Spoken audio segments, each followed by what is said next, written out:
রাজধানীর উত্তরের milestone School and কলেজে যুদ্ধবিমান বিধ্বস্তের ঘটনায় সাহিল ফারাবী আয়ান নামের আরও এক শিক্ষার্থীর মৃত্যু হয়েছে। গতরাত 1:45টায় জাতীয় বার্ন ও প্লাস্টিক সার্জারি ইনস্টিটিউটে চিকিৎসাধীন অবস্থায় তার মৃত্যু হয়। Sahil Farabi Ayan Milestone School and কলেজের ইংরেজি ভার্সনের 7ম শ্রেণীতে পড়ালেখা করত। জাতীয় বার্ন ও প্লাস্টিক সার্জারি ইনস্টিটিউটের আবাসিক সার্জন ডাক্তার শাওন বিন রহমান বিষয়টি নিশ্চিত করেছেন। তিনি জানান, ফারাবীর শরীরে 40% দগ্ধ ছিল, তাকে আইসিইউতে রাখা হয়েছিল। এই ঘটনায় সর্বমোট এখন পর্যন্ত জাতীয় বার্নে 18 জনের মৃত্যু হয়েছে। এছাড়া ঢাকা মেডিকেল বার্নে 1 জনের মৃত্যু হয়। জুলাই গণঅভ্যুত্থানের প্রথম শহীদ আবু সাইদ হত্যা মামলায় 30 জনের আসামির বিরুদ্ধে অভিযোগ গঠনের শুনানি আজ। প্রসিকিউশন বলছে তারা সব আসামির বিচার শুরুর আবেদন জানাবেন। গত 22 জুলাই রংপুরের বেগম রোকেয়া বিশ্ববিদ্যালয়ের সাবেক ভিসি, রংপুরের সাবেক পুলিশ কমিশনার সহ 24 জনকে পলাতক ঘোষণা করেন আন্তর্জাতিক অপরাধ ট্রাইব্যুনাল 2। আজ আবু সাইদ হত্যা মামলায় বেরোবির সাবেক প্রক্টর শরীফুল ইসলাম, পুলিশের সাবেক সহকারী উপপরিদর্শক আমির হোসেন, কনস্টেবল সুজন চন্দ্র রায় ও ছাত্রলীগ নেতা ইমরান চৌধুরীকে ট্রাইব্যুনালে হাজির করা হয়েছে। এর আগেও গত 30 জুন আনুষ্ঠানিক অভিযোগ দাখিল করে প্রসিকিউশন। ওই দিন 30 আসামির বিরুদ্ধে আনা অভিযোগ আমলে নেয় ট্রাইব্যুনাল 2। দর্শক, এই মুহূর্তে ট্রাইব্যুনালে আছেন আমাদের সহকর্মী শিমুল খান, যুক্ত হচ্ছে তার সাথে। শিমুল, আবু সাইদ হত্যা মামলা সহ আন্তর্জাতিক অপরাধ ট্রাইব্যুনালের আজকের কার্যক্রম সম্পর্কে কি খবর আছে আপনার কাছে, জানাবেন আমাদের।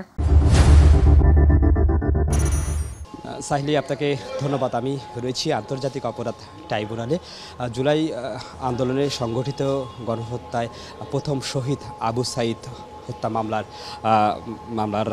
মামলার আনুষ্ঠানিক অভিযোগ গঠনের শুনানি আজ অনুষ্ঠিত হবে। বিচারপতি নজরুল ইসলাম চৌধুরীর নেতৃত্বাধীন সদস্যের ট্রাইব্যুনাল 2-এ এই শুনানি অনুষ্ঠিত হবে।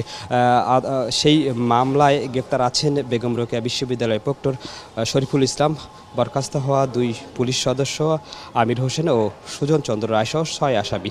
এর মধ্যে 4 আসামি অভিযোগ নিয়েছে। এছাড়াও গাজীপুরের আশুলিয়ায় 6 লাশ পোড়ানো মামলা ও লক্ষ্মীপুরে 4 আগস্ট সংগঠিত মানবতাবিরোধী অপরাধের শুনানিও আজ ট্রাইব্যুনাল 2-এ অনুষ্ঠিত হবে। এই 3 মামলায় আসলে 17 জন আসামিকে এই আন্তর্জাতিক অপরাধ ট্রাইব্যুনালে কিন্তু হাজির করা হয়েছে সকালে। এরপরে আসলে প্রসিকিউটরের যারা সদস্যরা রয়েছেন এই শুনানির হওয়ার পরে গণমাধ্যমের সাথে বিস্তারিত কথা বলবেন। তারপরে হয়তো আমি আপনার সঙ্গে পরবর্তীতে যুক্ত হয়ে আপনাকে বিস্তারিত আপডেট জানাতে পারবো। সাহিলি, এই ছিল আন্তর্জাতিক অপরাধ ট্রাইব্যুনাল থেকে সর্বশেষ আপডেট। সাহিলি।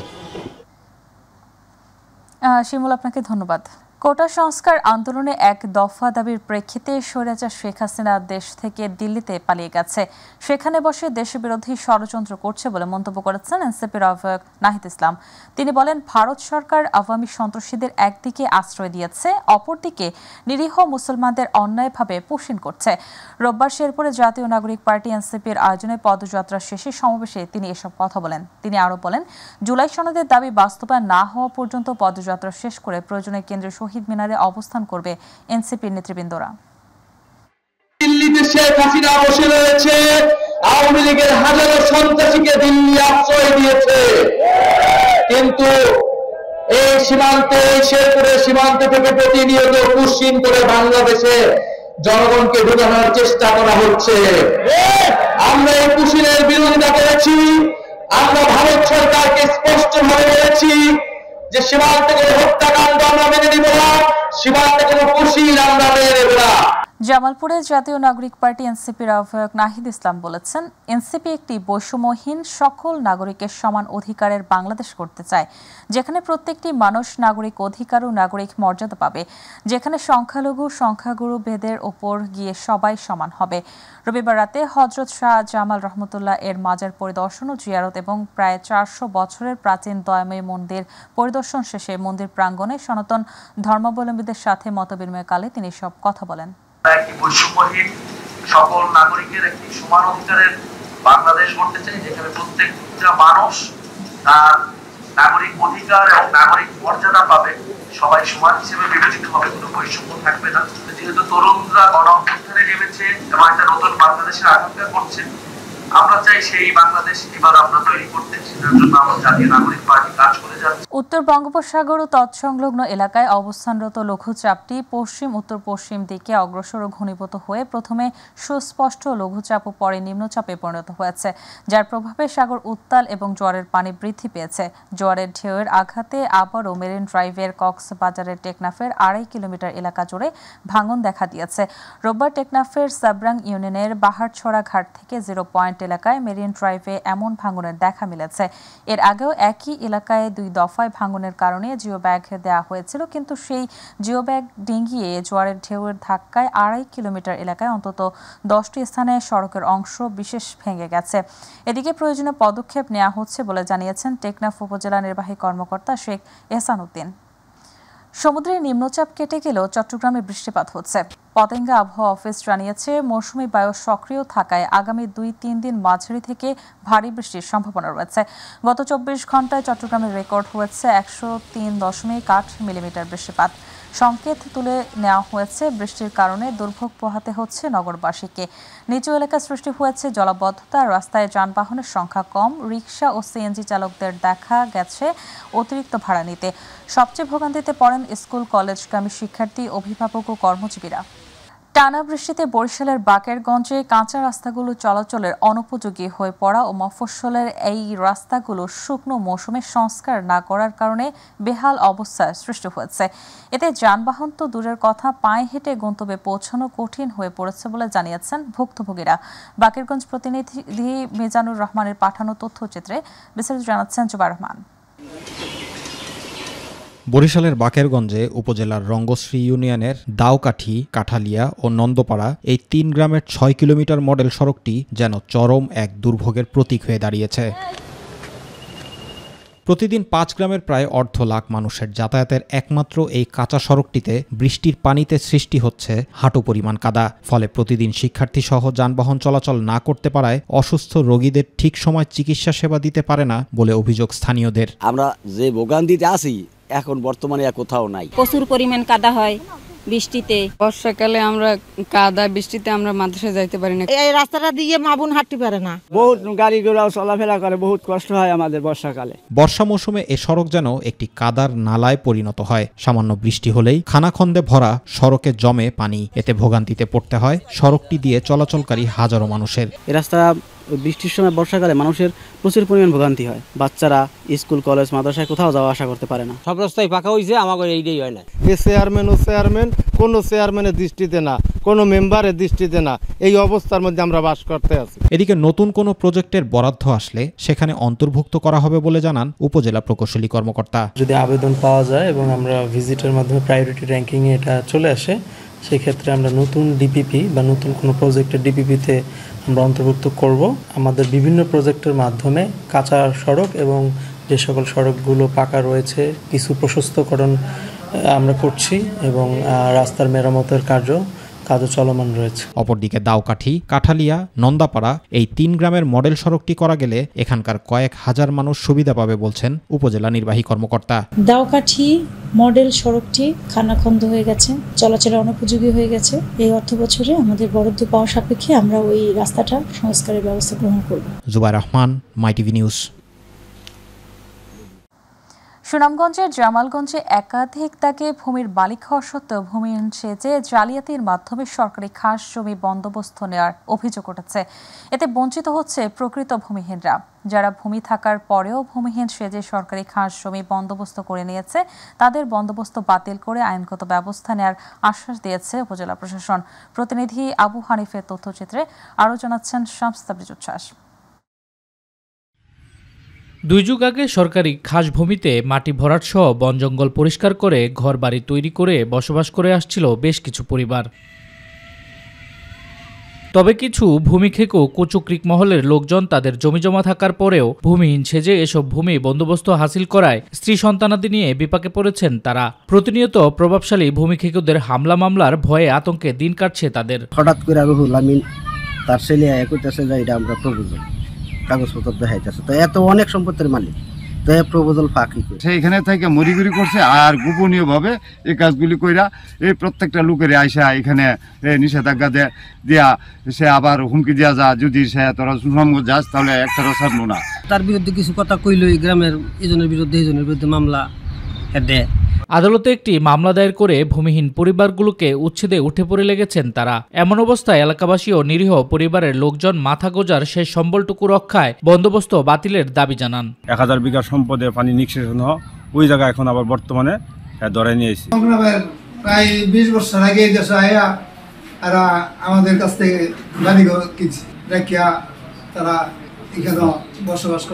এসব অভিযোগ অস্বীকার করে যখন তাদের পর্যাপ্ত ভূমি ছিল না তখন জমি বন্দোবস্ত পাওয়ার কথা জানায় অভিযুক্তরা। 90 বন্দোবস্ত নিছে তখন তো অবশ্যই ভূমি দিয়ে নিছে, কিন্তু তখন তো আমার বাবা পর্যাপ্ত ভূমি ছিল না।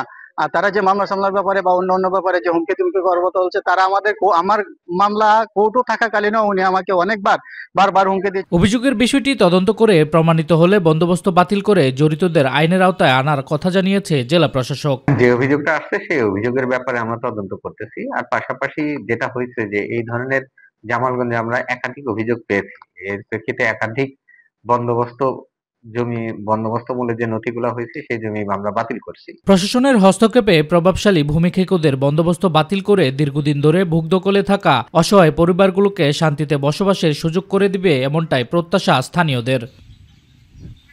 শামস তাবরিজ উচ্ছ্বাস, মাই টিভি নিউজ ডেস্ক। এবার গ্রাম বাংলা।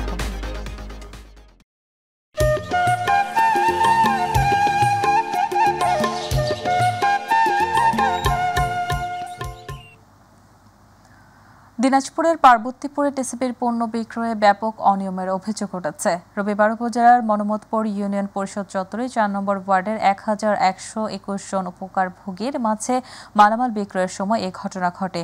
এ সময় কার্ড প্রতি 540 টাকার বিনিময়ে 5 কেজি চাল, 1 কেজি চিনি, 2 কেজি ডাল ও 2 কেজি সয়াবিন তেল দেওয়ার কথা থাকলেও ডিলারের বিরুদ্ধে ওজনে কম দেওয়ার অভিযোগ ওঠে। ভুক্তভোগীরা জানান, সংশ্লিষ্টরা তাদের পরিমাপক যন্ত্রের নির্দিষ্ট পরিমাণ দেখিয়ে মালামাল সরবরাহ করলেও অন্য যন্ত্রে পরিমাপ করা হলে ঘটনার সত্যতা পাওয়া যায়। এ বিষয়ে কোনো সদুত্তর দিতে পারেনি ডিলার সংশ্লিষ্টরা। আপনারা যে ওজন করে দিচ্ছেন এখানে দেখাচ্ছে ঠিক আছে, কিন্তু বাইরে যায় 50 গ্রাম কম কেন হচ্ছে? সেটা তো আপনি তাহলে পাল্লাটারে আপনি করেন, পাল্লাটারে সুইচ করে আপনি করেন, বাইরে একটু পাল্লাটাকে আপনি করেন। আসলে কেন কম দিচ্ছেন ভাই? কথা বলেন ভাই, আপনি কথা বলেন। চিকনগুনিয়ার প্রভাব ডেঙ্গুর চেয়েও বেশি, এ কথা জানিয়ে নগরবাসীকে সতর্ক থাকার আহ্বান জানিয়েছেন ট্রসিক মেয়র ডাক্তার শাহাদাত হোসেন। ট্যাগের পাশে ট্রসিকের অস্থায়ী কার্যালয়ে সাংবাদিকদের সাথে মতবিনিময়কালে মেয়র জানান, স্বাস্থ্য ঝুঁকি মোকাবেলায় বিশেষ মশক নিধন কর্মসূচি চালু করা হয়েছে। তিনি বলেন, বাসাবাড়ির ডাবের খোসা, টব, টায়ার কিংবা বালতির মতো যে কোনো স্থানে জমে থাকা পানি এডিস মশার পর্যটনস্থল হতে পারে, এজন্য সবাইকে সচেতন হতে হবে। কানাডা সফর নিয়েও মেয়র তুলে ধরেন নানা উদ্যোগ।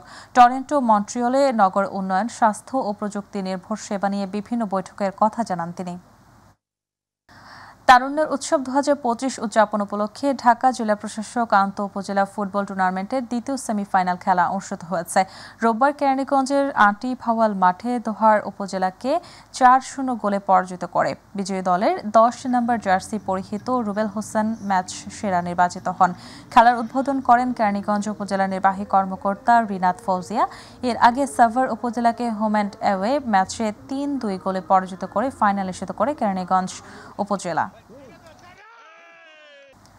ব্রাহ্মণবাড়িয়ায় শানে সাহাবা জাতীয় খদি ফাউন্ডেশন জেলা শাখার পক্ষ থেকে সরাইলের শাহবাজপুরে হাবলিপাড়া জামে মসজিদের ইমাম হামিদুর রহমান ও মুয়াজ্জিন সাইদুল ইসলামের মুক্তির দাবিতে জেলা প্রশাসক ও পুলিশ সুপার বরাবর স্মারকলিপি প্রদান করা হয়েছে। গত 5 জুলাই 5ম শ্রেণীর শিক্ষার্থী মাইমুনা আক্তার ময়নাকে নৃশংসভাবে হত্যার ঘটনায় জিজ্ঞাসাবাদের জন্য তাদের আটক করা হয়। সকালে অতিরিক্ত জেলা ম্যাজিস্ট্রেট এহসান মুরাদ ও পুলিশ সুপার এহতেশামুল হকের সাথে দেখা করতে সংগঠনের সভাপতি মাওলানা আতিকুল্লাহ বিন রফিক, সাধারণ সম্পাদক মাওলানা সৈয়দ আসাদুল করিম সহ অন্যান্য নেতৃবৃন্দ। মৌলভীবাজার জেলার জুড়ি উপজেলার পাতিলাসাঙ্গন গ্রামের প্রবেশমুখে গ্রামের সৌন্দর্য বর্ধনে প্রবাসীদের অর্থায়নে দৃষ্টিনন্দন গেট স্থাপন করা হয়েছে। কানাডা প্রবাসী সুমন আহমেদের সার্বিক তত্ত্বাবধানে এই গেট স্থাপনে কানাডার প্রবাসী আশোক উদ্দিন, আমিনুল ইসলাম বুলবুল, মেহেদি হাসান দুলু, আশোক উদ্দিন, আমেরিকা প্রবাসী বদরুল হোসেন, আব্দুল বাসিত মামুন, ফ্রান্স প্রবাসী মঞ্জুরুল আলম, আব্দুল গফুর সহ বিভিন্ন দেশে থাকা ওই গ্রামের প্রবাসীদের অর্থায়নে পতিলাঙ্গন গ্রাম উন্নয়ন সংস্থার উদ্যোগে গেটটি স্থাপন করা হয়েছে। রবিবার গেটটি শুভ উদ্বোধনী অনুষ্ঠান উপস্থিত ছিলেন Maulana Sayem Uddin, UPA chairman Abdul Kayum, UPA chairman Ruel Uddin, গ্রাম উন্নয়ন সংস্থার সভাপতি আয়বুর রহমান দুদু, সাধারণ সম্পাদক শাহিন আহমেদ রুলন সহ অনেকেই। শরীয়তপুর জেলার নড়িয়া উপজেলা তেজঙ্গপুর ইউনিয়নের শিলঙ্গন যুব সমাজের উদ্যোগে নূর মোহাম্মদ ব্যাপারী স্মৃতি ফুটবল টুর্নামেন্ট মেগা ফাইনাল খেলা পুরস্কার বিতরণ অনুষ্ঠিত হয়েছে। নড়িয়া উপজেলা বিএনপির যুগ্ম সাধারণ সম্পাদক SM আজমের সভাপতিত্বে শরীয়তপুর জেলা স্বেচ্ছাসেবক দলের সহসভাপতি শাকিল ঠালি ও ফতেজঙ্গপুর ইউনিয়ন ছাত্র দলের সাধারণ সম্পাদক শরীফ আকনের পরিচালনায় অনুষ্ঠানে প্রধান অতিথি হিসেবে উপস্থিত ছিলেন শরীয়তপুর জেলা বিএনপির সভাপতি আলহাজ শফিকুর রহমান কিরণ, নড়িয়া থানার ভারপ্রাপ্ত কর্মকর্তা আসলাম উদ্দিন মোল্লা, নড়িয়া উপজেলা বিএনপির সহ সভাপতি সালাউদ্দিন সোয়াল, ওমর ফারুক খন্দকার, ফতেজঙ্গপুর ইউনিয়ন বিএনপির সভাপতি শাহজাহান ভুইয়া লিটন, সাধারণ সম্পাদক বাবুল হোসেন খান, কায়ুম সোয়াল, ইউনিয়ন যুব দলের সাধারণ সম্পাদক মফিদুল ইসলাম ব্যাপারী ও রুবেল খান উপস্থিত ছিলেন। অবস্থাতেই মাদকের সাথে যারা আসক্ত, যারা মাদকের সাথে ব্যবসায়িক যোগাযোগ আছে, আমরা সামাজিকভাবে তাদেরকে বয়কট করব। ক্রীড়ায় শক্তি, ক্রীড়ায় বল, মাদক ছেড়ে মাঠে চল। এ প্রতিপাদ্যে মানিকগঞ্জের শিবালয়ে শহীদ জিয়া স্মৃতি টুর্নামেন্টের ফাইনাল খেলা অনুষ্ঠিত হয়েছে। রবিবার মোহামেডান ইয়ুথ ক্লাবের আয়োজনে শিবালয় সরকারি উচ্চ বিদ্যালয় খেলার মাঠে ফাইনাল খেলায় ফিউচার ফুটবল একাডেমি গোলুরা মানিকগঞ্জ বনাম এনায়েত ফুটবল একাডেমি ঝিটিকা মানিকগঞ্জ দুটি দল অংশগ্রহণ করে। ইঞ্জিনিয়ার মহিদুর রহমান কাজলের সভাপতিত্বে প্রধান অতিথি বিএনপি চেয়ারপারসনের উপদেষ্টা মণ্ডলীর সদস্য ও মানিকগঞ্জ জেলা বিএনপির আহ্বায়ক আফরোজা খানমৃতা, জেলা বিএনপির সাধারণ সম্পাদক আহ্বায়ক কমিটির সদস্য SM জিনা কবির সহ অঙ্গ সহযোগী সংগঠনের নেতৃবৃন্দ কয়েকজন হাজার দর্শক উপস্থিত ছিলেন।